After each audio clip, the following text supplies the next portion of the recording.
It's here to my buddy Brad. Thanks for letting me be the best man. All right, so for those of you who don't know, Brad and I have known each other for 11 years. Yeah, really. Yep. I first met him through football at Valley Christian in 6th and 7th grade, where he played on my brother's football team. Brad weighed more than the rest of the 7th graders, so he had to play in a higher age bracket. Yeah. Anyways, however, Brad and I both played on the same team in 8th grade, so either we gained weight or Brad slimmed down. Either way, we played together. Finally, in 8th grade, we immediately hit it off in practices and got to know each other a little more. Later that year in 8th grade, Brad actually transferred schools and enrolled at Valley Christian. Go Panthers.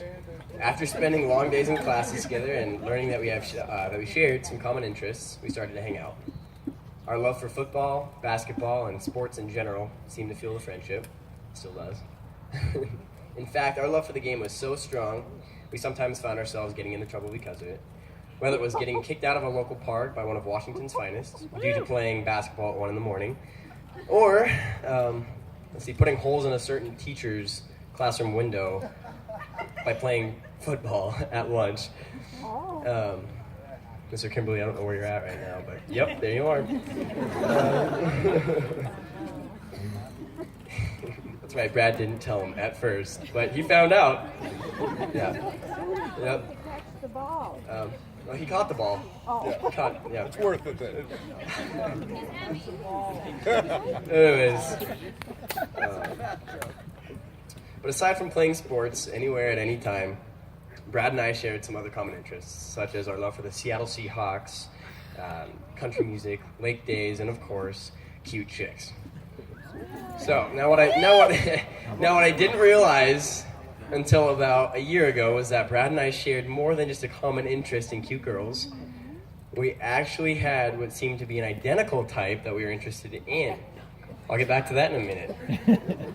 Some of you guys may not know this, but I've known Anna for 15 years. Yeah, long time. We basically grew up together.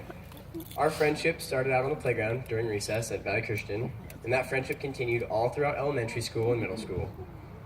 After knowing Anna for roughly 7 years, though, something changed. That girl with the short bobbed hair and glasses was gone.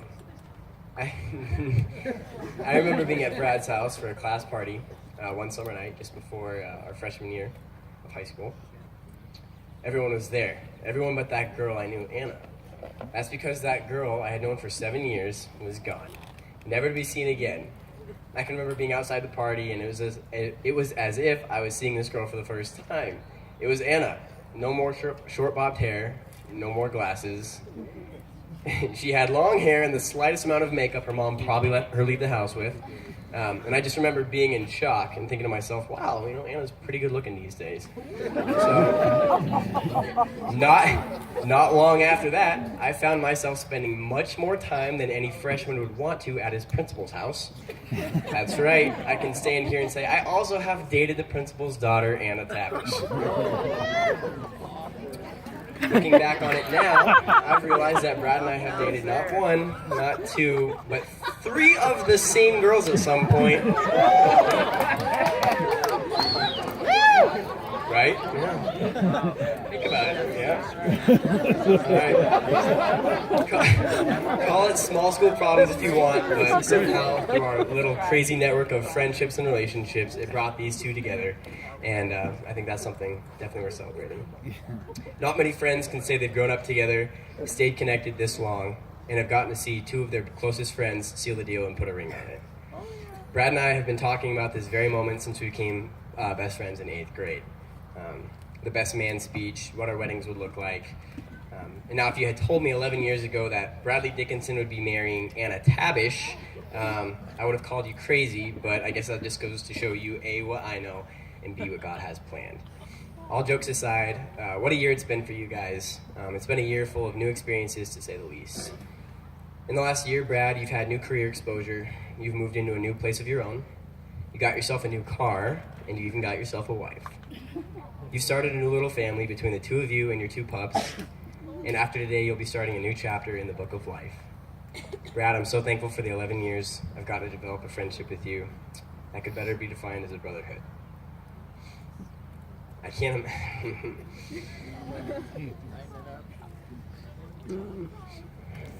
Do it. I can't imagine having anyone else as my main partner in crime.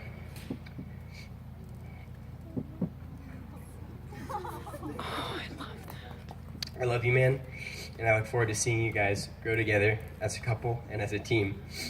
Anna, this will always be one of my fondest memories, standing here today giving this speech at yours and Brad's wedding. This is a day I know we'll all reflect back on years from now. With that being said, I'd like to propose a toast. So here's to lifelong friendships, and here's to Brad and Anna. Oh, so good.